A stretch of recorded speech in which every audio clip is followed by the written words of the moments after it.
Welcome to Tanakh Talk. I'm your host, William Hall, broadcasting live from Kingsland, Texas, USA, with another episode of Monday Memoirs, the testimonies of ex-Bible teachers and why they left the church. Thank you for joining me, my dear friend and comrade Roger. How are you, sir? Very good, very good. Awesome. I just realized I need to make a double check something on YouTube. Sometimes it will auto default to private, and it doesn't tell me it changed it, so I have to remember to check it every time. Looks like we're good to go. Okay, excellent, very good. Okay, so so this is great. I love meeting people, especially when it comes to testimonies who have got a history with the church in the sense of not the normal, not just your casual follower, so to speak. And so people who have dedicated their lives to teaching the New Testament to people and to quote unquote getting them saved, all this stuff is very important as to how you came to that knowledge, why you left it, the whole 9 yards, and this is the whole beautiful reason for these shows. So, but to begin with, I'd like to just say welcome to Tanakh Talk, my dear friend, Mr. Roger Davis. Thank you. And thank you for reaching out to me, because I appreciate your testimony, and I know there's so many other people out there who will as well. And so I'm not going to bring any spoilers, but I do want to hear a lot about you. The very first thing I'm kind of curious about, and I think this is probably a common question that I ask everybody, is do you have other family members that were heavily involved in church teaching? Or were you the first line, the first run? How does that work? No, my family was more casual Christians, went to church on Christmas and Easter and things like that. Nobody was really serious. Okay. I wasn't serious for a long time. I first became serious back in 1983. And very quickly, when I got serious, I delved into a lot of learning and studying, and within a year's time, I was doing evangelism. So it happened very rapidly to me. Gotcha. So, how long were you in the Christian field before you left? How many years did you spend in Christianity? It was about 25 years. 25 years. Gotcha. And it sounds to me like you pretty much were involved in trying to be teaching the entire time. So, is that kind of a fair statement?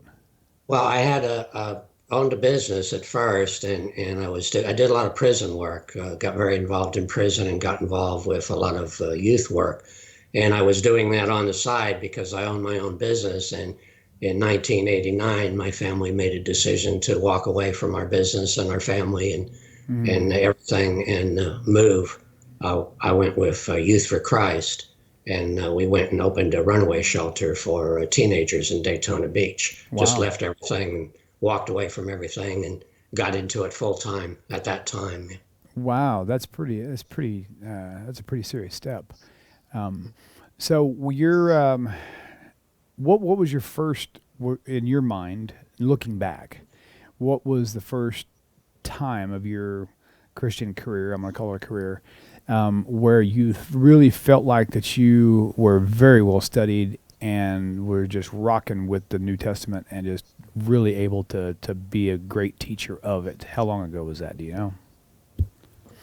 Well, I don't know that I would ever have considered myself a great teacher, but I did feel it happened, as I said, very rapidly. And really within a year, I was comfortable in going out into prisons and going everywhere to tell people about Jesus. I mean, right. I didn't consider myself to be, I wasn't learned. I didn't go to school or anything like that, but it happened to me very rapidly. And within a year's time, I was comfortable doing what I was doing. Right. And so as the years went on, your learning could only progress, of course. And so at some point, I guess what I'm trying to say is at some point were you, had you considered doing more ministry a different way or expanding it, or what was your overall view and your mission, so to speak, as being that Christian teacher that you were? Well, yes, I was continually expanding it. I was a chaplain at the Juvenile Detention Center in Orlando before we moved away from there, and then also was in Daytona Beach. And I did a lot of state prison ministry, so I was continually, and then the decision to go full time and to leave the area, meant a lot of expansion at that point because I was, with having my own business, of course, limited in what I could do prior to that. So that decision was made in 1989 to go full time with it. That was going to be my life, from that point on, was going to reach as many people for Jesus as I could possibly reach. Wow, that's seriously. You were in the ministry for that long. That's really amazing. And so, what was the first reaction by your family members when they, or do they know now that you're turned your back on the New Testament?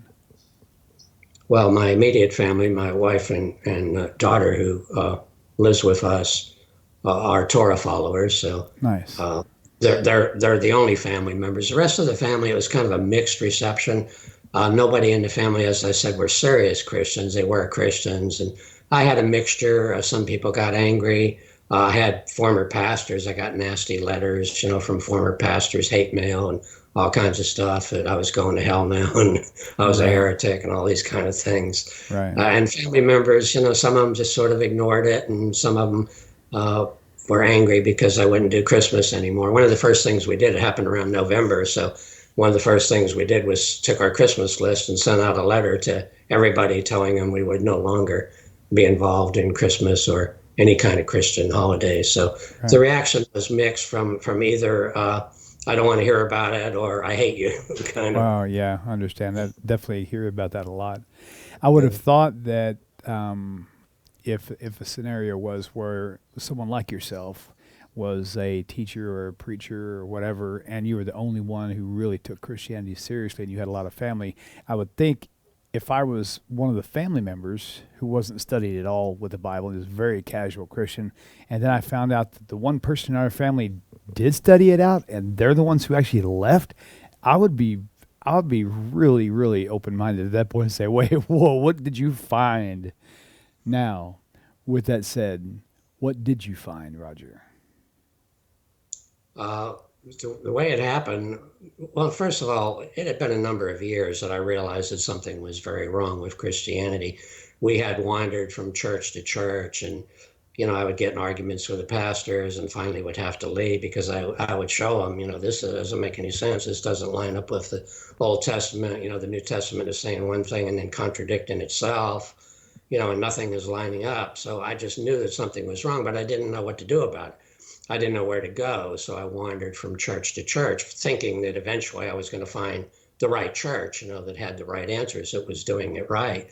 And surprisingly, of all things, the way that I found the truth of the Torah was from a book that came in the mail that was sent to me by a prisoner, if you can believe that. A prisoner sent me a book called The Great Falling Away. Wow. by Don Esposito. I don't know if anybody's familiar with him or not, but the book was basically talking about the pagan backgrounds of Christianity and speaking about the Torah. And it was like when I read it, it was just instantaneous. I mean, the lights just came on and bells rang, and it was like, here it is. This is what I've been looking for so long. It's the Torah, and I could just see it so plainly. And it was just a matter of within hours, we were throwing away our Christmas stuff, and it was just instantaneous. That's amazing. I knew I was looking for it. I didn't quite know what it was. And when that book came in the mail, that was it. Unbelievable. And tell me the name of the book again. It's called The Great Falling Away by Don Esposito. I think you can get it for free on the internet. Okay. Yeah. Andrea, I know you're watching. Thank you for moderating. Would you just type that message in this chat box, that The Great Falling Away by Esposito? Because I'm gonna go back and refer to that later, because I'm probably going to wind up buying that book. I'd like to see that. So anyway, so yeah, that's really awesome.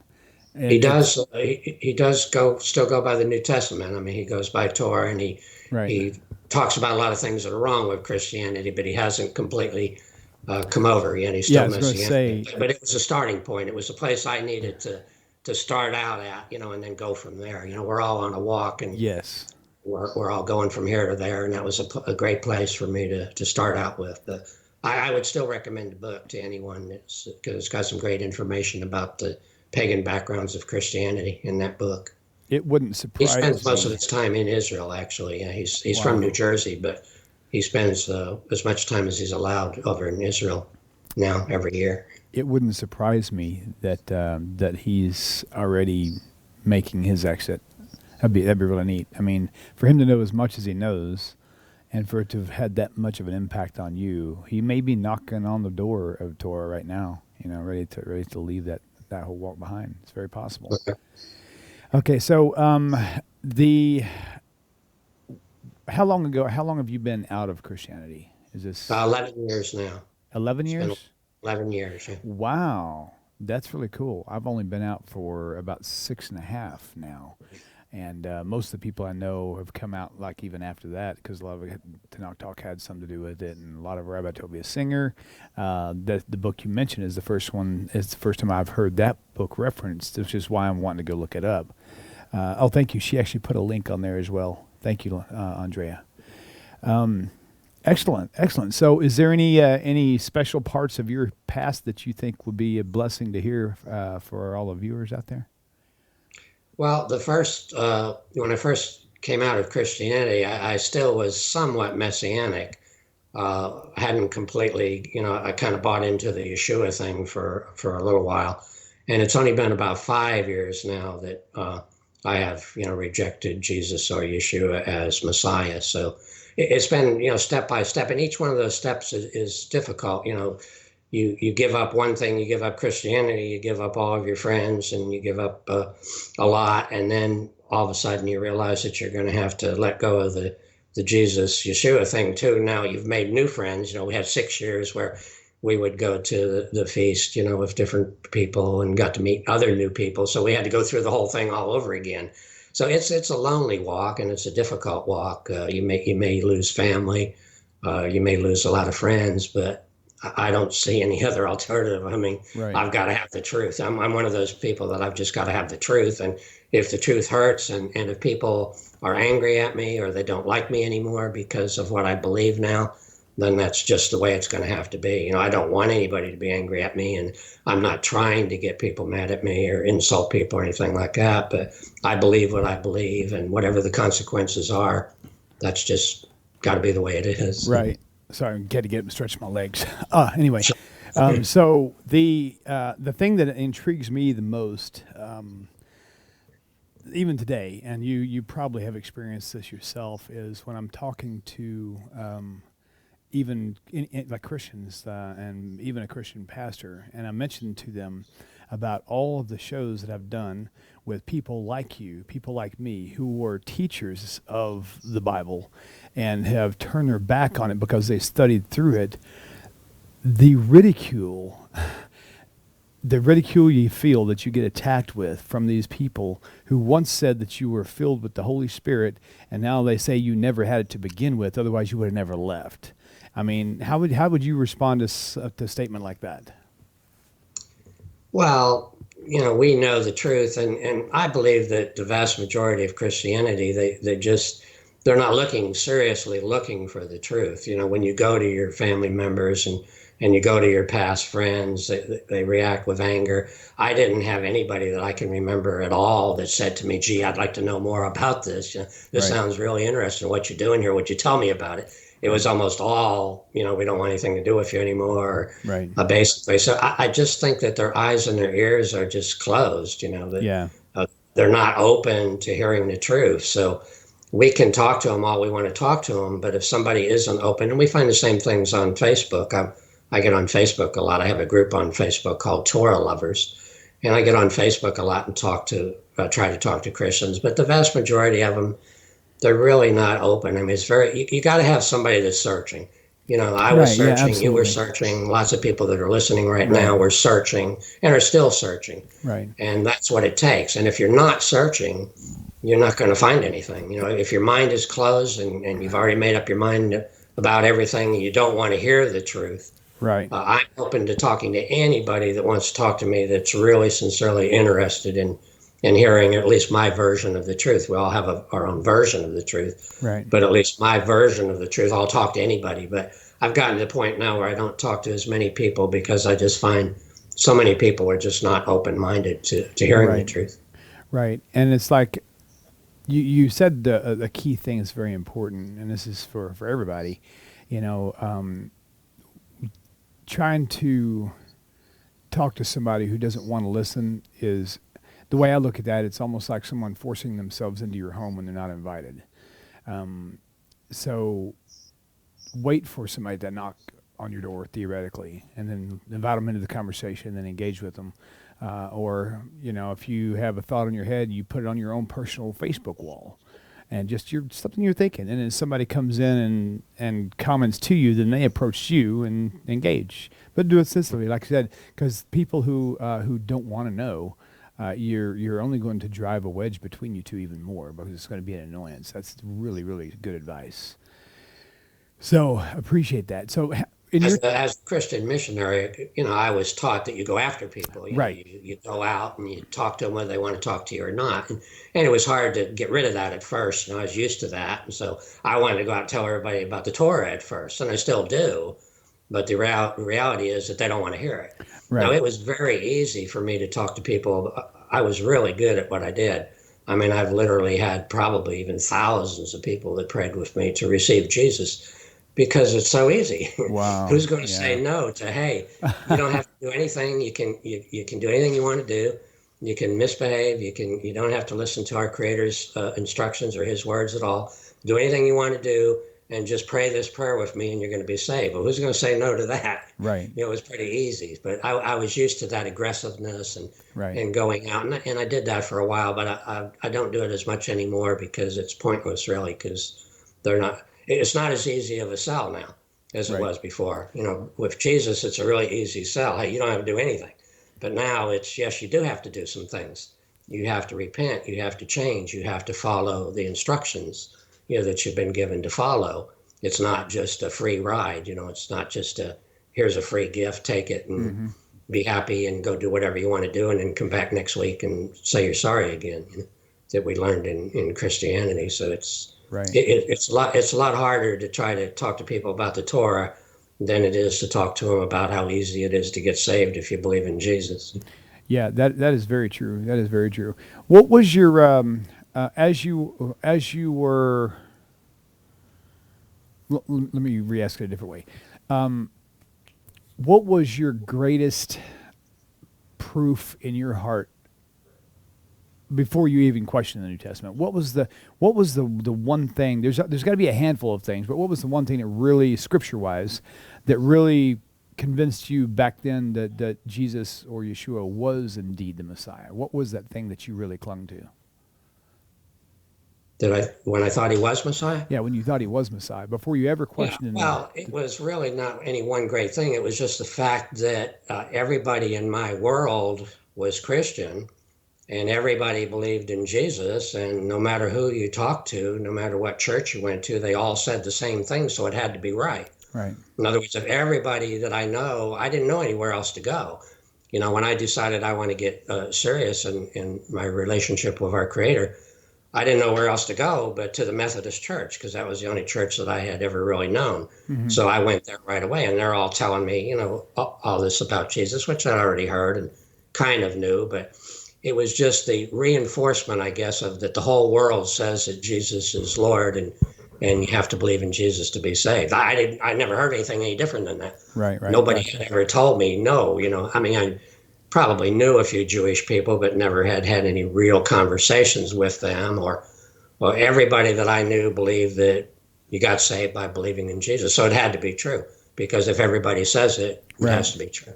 What was your opinion back then of the virgin birth, quote unquote, not virgin birth prophecy, the Isaiah 7:14, and then also Isaiah 53, two of the really most popular verses in all of Tanakh and all of the Old Testament? What was your, did that give you much comfort in seeing how that could have led to Jesus at that time? Well, as a Christian, and at least the way that I was taught, you didn't really pay a whole lot of attention to the Old Testament. There's a few verses from the Old Testament that you could put on plaques and everything, the rise up with the strength of the eagles, and, certain verses that you put on plaques and things like that. Right. But the Old Testament really was not only the things you liked in it. you could find some nicey verses in the Old Testament that sounded good and everybody liked. But Right. I never did a lot of serious studying of the Old Testament in my early days, as a Christian and as an evangelist. I would use a few verses here and there if I thought they fit in somehow. Right. But at that point in time, I was not questioning, Right. whether Jesus was Lord or not. I wasn't questioning at that time. And to be Until I started to study and actually study right. and actually start to read. And even in the New Testament, as I began to read the New Testament and I saw the conflicts in there, Jesus himself saying that I did not come to abolish the Torah. Right. Jesus himself saying that there will be many on that day who will say, but Lord, Lord, and I will tell them, depart from me. I never knew you. Yeah. Well, how can I be telling people, well, if you believe in Jesus, you're automatically saved, when he himself was supposedly saying, depart from me, I never knew you. These were supposed to be his followers. So how could his own followers, could he be telling them, depart from me, I never knew you? That didn't make any sense. There's just so much that didn't make sense. Mm-hmm. And the farther I went with it and the farther actual studying I did, rather than evangelizing, as I started studying more, right. I started to see the conflicts, first within the New Testament itself, and then the conflicts between the New Testament and the Old Testament. Right. I've seen the same thing with other people that I've met in person, as well as on Facebook and on the testimonials. Similar routine. It's like they feel called to preach, so they'll start preaching, and they study along the way. A large handful of them actually went to seminary school and things like that. But there's also large handfuls that don't, and they literally take on full blown preaching careers, because they're assuming that everything is right because that's what they've learned their whole lives, And so that was me. Yeah. Right. So what was your upon approaching your Exodus? What was the first, if you can remember, what was the first thing that really made you scratch your head and say, "Wait a minute, something's not right here"? Well, I don't know. As I say, the first thing would have been those conflicts within the New Testament itself. Okay. And then above and beyond that, the conflicts where, as I started to go back to the Old Testament and compare that to the New Testament, I found things that were just completely wrong. I like to do studies on certain subjects where I look for every verse that I can find.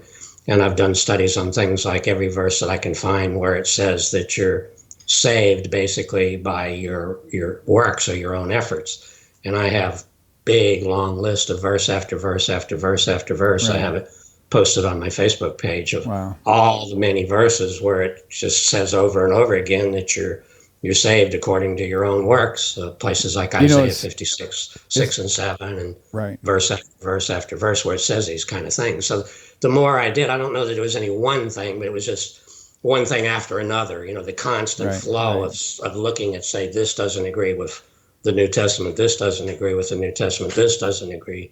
Now, the New Testament doesn't even agree with itself, let alone for the Tanakh to agree with the New Testament. So it was just a building block of one thing after another, to after a while, I was just knew, I was overwhelmed by it and just knew, that the New Testament needed to be rejected. Yeah.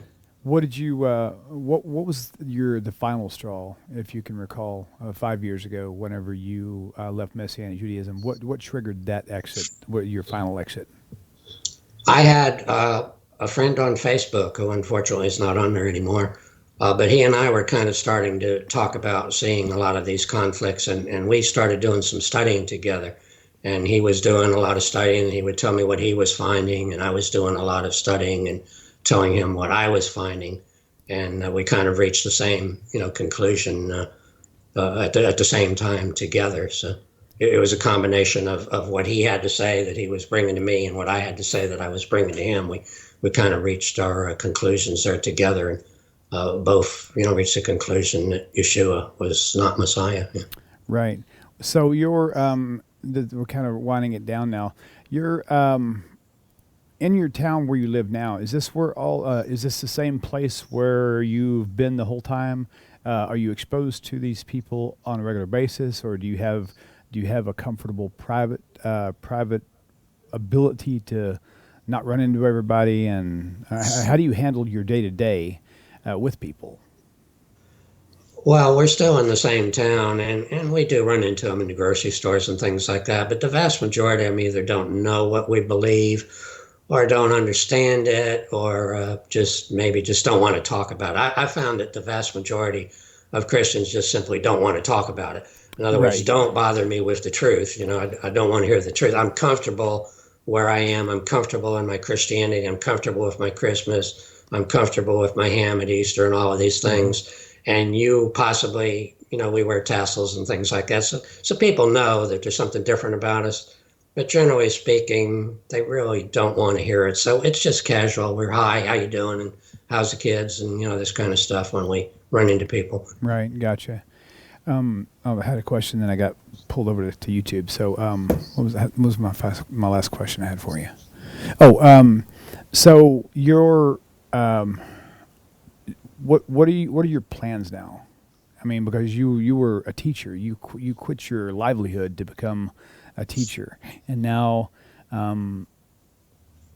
you found out that everything you were teaching was wrong, and you're starting over. You started over 5 years ago, however that works. What do you do now? That was 5 years ago. You've got a lot of time on your hands since then.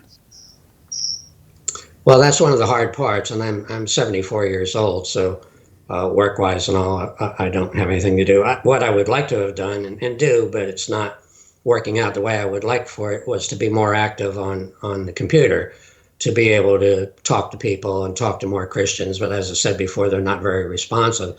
I do have the Torah group, called Torah Lovers, where we're like-minded people. But I find us like-minded people who are following the Torah now, we still disagree about a lot of things. Right. Right. It's not, we disagree about whether to use his name, and if we use his name, how do you spell that? We disagree about the calendar. There's just on and on and on. Right. There's still a lot of things that we disagree on. So I don't consider myself to be a teacher.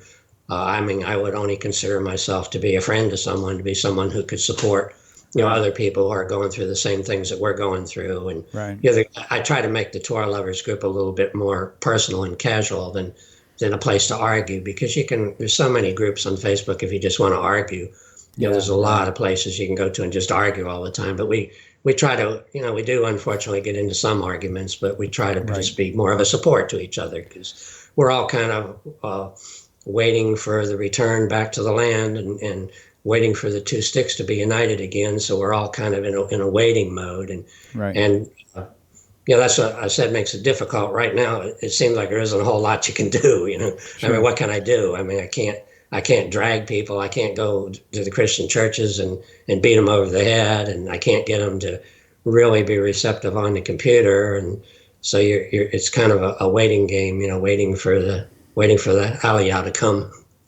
Gotcha. Okay, so real quick, YouTube, Janice Hart, I believe, and Roger, please correct me. She asked, "How can we find Torah Lovers? Can we just Google it?" And I'm thinking you said it was a Facebook group, right? It's a Facebook group. So Janice, if you're Torah on Lovers on Facebook. yeah, so if you're on Facebook, just search up Torah Lovers as a group, and you should be able to find it. Probably need either to send me a friend request, I think, because I don't think you can. Oh, okay. You can make a request to join. Yeah, if you request to join, you can. I can't add anybody to the group unless they're on my friends list. Oh, gotcha. So it would be good. I can add them, but you can if you make a request to join, then that's good. And so, but still, it would be nice to connect you guys on Facebook too. People who would like to visit with you and become your friend as well. So send them Roger Davis a friend request on Facebook, and that would be a good way.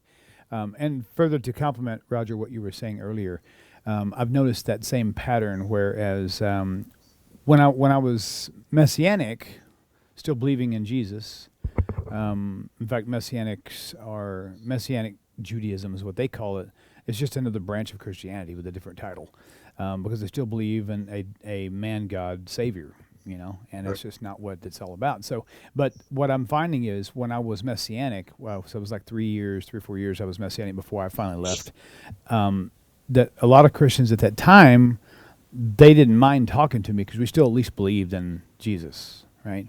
But ever since I left, I find myself to where the people who might seem to have an interest, they really have a major disconnect after about 1.5 to 2 minutes of hearing what I've got to say, and then they don't want to talk to me ever again. And Right. in my mind, I think that's hypocritical because the whole point is to save the lost. If they really believe that I'm lost and they're supposed to be reaching out to try to do this, then they're being disobedient, by not trying to reach out to us. So, but I'm okay. I mean, not to say, and I don't mean to make fun of that idea. It's just I do find it funny that that's how they view things, And I think that I think they're threatened by yeah, I by was. I your mean, knowledge and what I was totally they're used to controlling everything and being able to point you toward Jesus. right. And once you start showing them things, they don't want to deal with that. Yeah. I was very threatened. I mean, whenever the first time it happened to me, I remember it to this day, and I was very much like I didn't know how to respond because I'd never heard anybody suggest that before. This is brand new to me. I was like, oh my God, there's people out there who actually fell away from Jesus. Is that even possible? And then now I'm finding out there's like thousands upon thousands upon thousands upon thousands and thousands of these people falling away, and whenever that happened to me, I didn't know that. I thought I was dealing with some wacko, And so I imagine that people that I run into and you run into in the future, they might think that you're crazy too. They never heard of such a thing. So, but it's a real thing, man. It's a real thing. It It scares them because the churches try to scare people, and, to keep them, and right. they scare the death out of them, and it's threatening to them. Yeah, it is. Right, The absolutely. truth is threatening. Yeah, it really is. It really is. So, well, listen, it's been fun. I really appreciate you taking the time to share your story with us. And again, everybody, send him a friend request on Facebook and get to know this guy even more and join this little that TORAH Lovers group. And just to clarify again, the TORAH Lovers group is a mix of Jews and Christians. I guess more Christians probably than the non-Jew Noahide-ish type person. So when you go in there, expect to see that, but also just be courteous and nice and graceful, and that way you can make more friends and spread the truth more, So, but yeah, very good, sir. I appreciate you once again. Thank you so much, Roger. Thanks for having me. This video should be available for you to share in about a half an hour after the broadcast ends, okay? Very good. Thank you.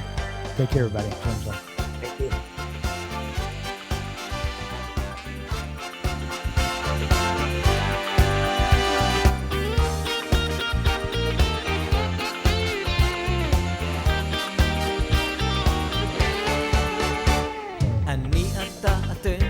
תמיד כולם ביחד, חשוב מכל חשוב והכרחי להיות ביחד. איפוק זו העוצמה, ויתור זו הגדולה, השאיפה והכמיהה.